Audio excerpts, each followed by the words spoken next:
What's up mga kabubuyog? Once more, it's your host Jai.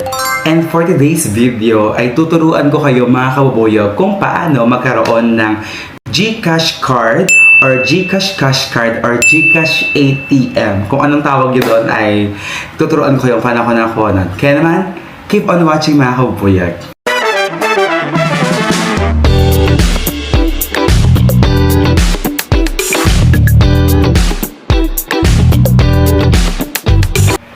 So mga kabubuyog ay dumating na nga yung ating ATM card or GCash card na nag-deliver ay ang Ninja Van kanina lang, grabe. So paano ko nakuha ito ay tuturuan ko nga kayo.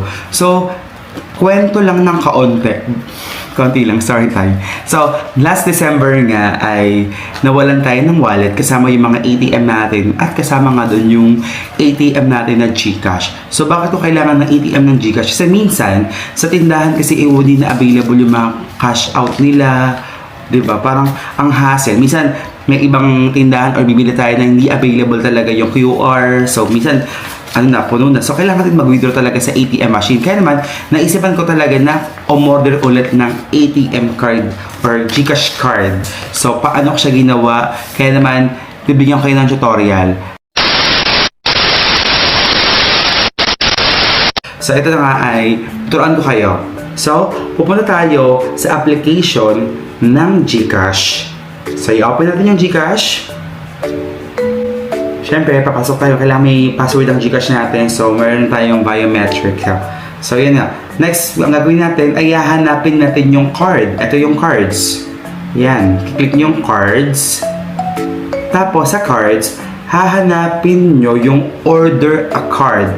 Dahil nga nawala na yung ATM ko, dina-activate ko siya. Yan. So, order tayo ng card. So, ayan. Order a card. So, send me a card. Yung pipiliin natin, send me a card. So, pag send natin, may mga konting lang po dito, mga details na patungkol sa inyo kung paano siya i-deliver, kung saan siya i-deliver. So, i-fill out natin siya. So, ayan. So, ang babayaran lang para sa ating GCash card ay 250 pesos lang. Yan. Kasama na dito yung card at the same time yung delivery processing. So, ayun. I-next natin siya. Then, ito, dahil naka-order na ako, gagamit na lang tayo ng mga iba-ibang mga pangalan. So, yun, makikita nyo naman ito. So, ayan. Tapos, number lang. Wala tayo ng mga number. 4, 5, 6, 7, 8, 9. Yan. Tapos, lagay natin Metro Manila. Kung saan kayo lugar, pwede rin sa province ito. Tapos yan. Valenzuela. So, barangay. Dalandanan. Tapos, zip code natin. So, parang wala na yan. So, ayan siya. Tapos, next natin, ayan. Tapos, i-click nyo yan. Tapos, i-click nyo lang yung mga terms and conditions. So, ayan. Confirm nyo lang next natin. Ayan. Dediretso na siya sa payment. So, dahil nga naka-order ako, hindi ko na siya dediretso sa payment. Okay?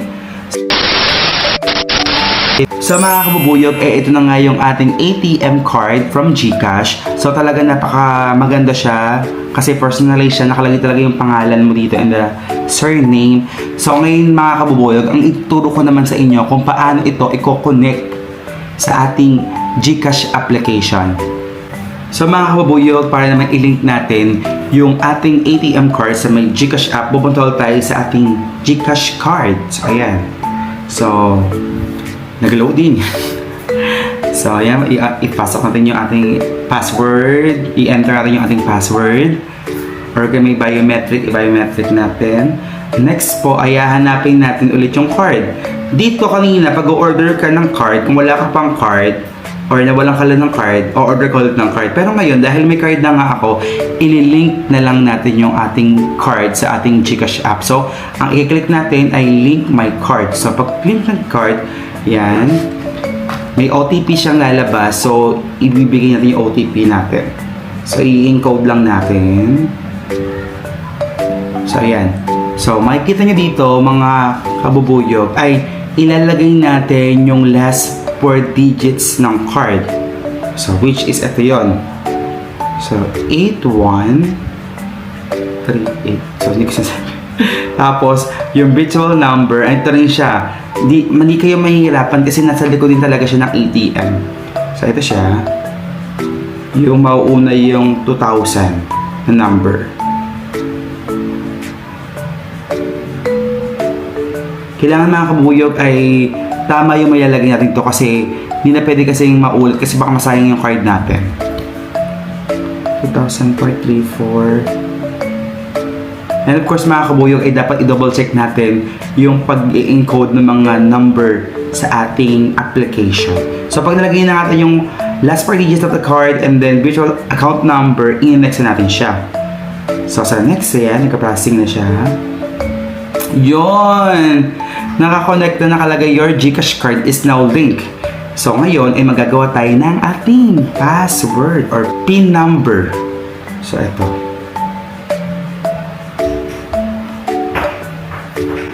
So 6 digits lang yung kailangan nating ilagay para sa password. So confirm 6-digit card PIN. So dahil okay na, yun, nakalagay is GCash card link. So yun, okay na. Ibig sabihin, pwede na akong makapag-withdraw using my ATM card. So hindi na ako kailangan magpa-cash out or kunyari, exceed na yung papasahan natin ng GCash. O, pwede tayo po ng ATM machine para mag-withdraw ng cash. Kaya naman, mas madali dito. Kaya naman, thank you for watching mga kabuyog. Nakakaabot ka ngayon sa video nito. Don't forget to like and share and subscribe and comment down below kung may katanungan ka patungkol sa ating video. And of course, kung mayroon ko kayong request na video na gagawin po natin, don't hesitate na mag-comment at gagawin kung kaya po natin. Kaya naman, see you on my next vlog and to God be all the glory.